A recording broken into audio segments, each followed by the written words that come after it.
Hello, everybody, and welcome to Ghosts and Guardians, my Destiny-centric show here on my Lunar Lightning Entertainment channel. With House of Wolves out, let's talk about House of Wolves. Now, just to let you know, I am only covering story here. I'm not going to get into Prison of Elders or Trials of Osiris. Mainly because I haven't tried Trials of Osiris yet, and Prison of Elders, I've only played a couple of the level 28 missions in that. So I'm not talking about that right now. I want to focus on the story, and I'm going to try being as spoiler free as possible.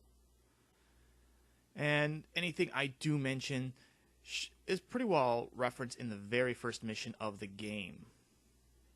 And as I do all this, you can see kind of a walking tour of the reef. If you didn't watch any videos before on the reef, you'll kind of see where everything is, where everybody is. I'm not going to explore any vendors, and you're also going to see where Xur is this week. And the reef is accessible to every player in the game, whether they purchase Prison of Elders or not. Now, what you can do in the reef, other than some bounties here and there, I don't know, because I already purchased it. I don't know what anyone who has not purchased the game has access to. But let's get right into it. The story. I enjoyed the story far better than the story that was involved in the original packaged Destiny content. And it's by far better than The Dark Below offered. Now, it's still not an amazing story, but I enjoyed it just the way they kind of peppered a little bit of information while you were playing. You can hear some of the characters that I'm not going to get too much in detail of who they were, but you can hear some of the characters make comments as they're talking to you on the comms.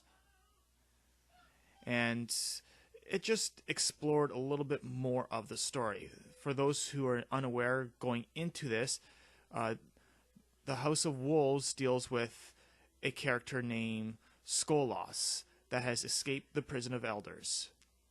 And he's the leader of the House of Wolves and created an uprising within the reef. So now you have access to the reef and you are there to hunt them down. Now, the week before House of Wolves dropped, you're actually able to go what I like to affectionately refer to as wolf hunting, where you were given targets and you were able to hunt down these targets with the possibility of getting a key, which gave you access to a treasure chest within the Prison of Elders. I liked that idea. My biggest issue was the keys were so damn hard to get. Like, even now, I think I've only gotten 2 drops of keys from this. And it's still accessible. You can still hunt down these wolves. But I've only gotten 2 keys, and I've been trying for a long time now. Although it is worth mentioning that throughout the story, eventually you do get an automatic key drop. So no matter what, if you don't go wolf hunting, you will get at least 1 key just by playing the story. Also, if you play PvP, you also had the opportunity to get a passage into the Trials of Osiris. And it's just basically a little coin that you would receive as a drop from playing PvP that gave you access to play Trials of Osiris. One final drop to talk about is Etheric Light, which you can get through playing the Nightfall, or once the Iron Banner comes along, you're guaranteed at level 3 and 5, I believe they said. Plus, you can also get it by doing Prison of Elders at level 34 and 35, which makes it fairly rare.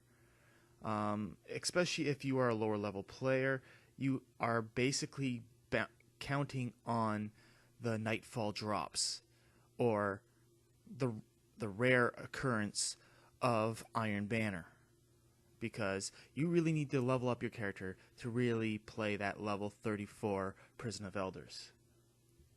But let's get back to the story, because that's what we're here for. Now, the story, like I said, I enjoyed it. But my issue with it was too damn short. It needed to be significantly longer. I was able to beat it in under 2 hours. And to me, that's kind of on the short side, but I understand that you're getting the Prison of Elders and the Trials of Osiris with this. So I kind of see the value in it. I just wish there was a little more substance to the story. It was like the whole storyline wasn't the issue. It was just you bang, bang, bang, the story was done. And unfortunately, another annoying thing was the fact that you had to go back to the reef constantly. The story would take you maybe 10-15 minutes, if that, and then you'd be forced back to go back to the reef, back out to do another mission, back to the reef, another mission, back to the reef, back and forth like that, and it really got annoying. I don't understand why they couldn't create some flow between a few of these missions so you weren't staring at the loading screen of your ship flying from the reef to the planet and back again, constantly over and over again. And that takes, honestly, through the whole playthrough of the story, that's maybe at least a half hour of your time just there alone. Even with my few minor complaints, I still enjoyed the House of Wolves, and I do recommend it just for the new stuff that it added.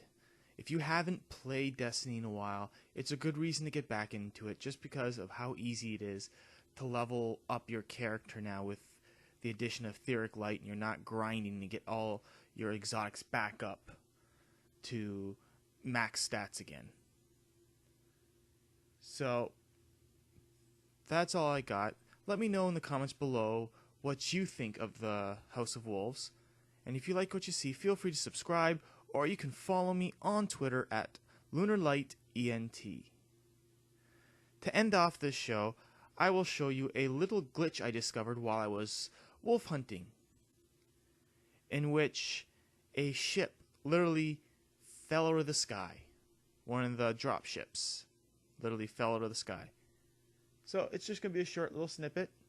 Here you go. I hope you enjoy. And until next time, bye.